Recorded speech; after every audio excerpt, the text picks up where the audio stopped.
আসসালামু আলাইকুম। কেমন আছেন সবাই? আশা করি সবাই ভালো আছেন, আমিও ভালো আছি। সবাইকে ঈদ মুবারক।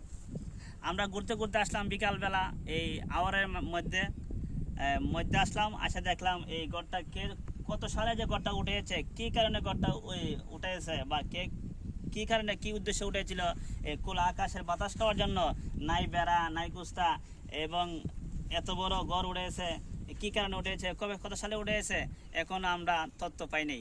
তবে আশা করি কয়েক বছরের ভিত্তিতে তথ্য পাবো ইনশাল্লাহ। এর পাশে আছে বড় দিঘি। এই দিঘি কেন করা হয়েছে? গোসল করার জন্য না মাছ চাষ করার জন্য? এটা আপনারা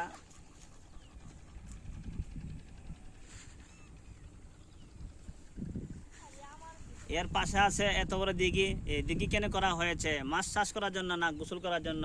এটা আপনারা দেখবেন। আসেন আর কিছু বলি।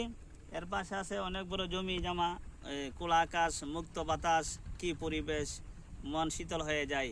যেদিকে তাকায় শুধু শান্তি আর শান্তি। প্রকৃতি এত সুন্দর, আল্লাহর নিয়ামত বলে শেষ করা যাবে না। আসসালামু আলাইকুম, সবাই ভালো থাকবেন।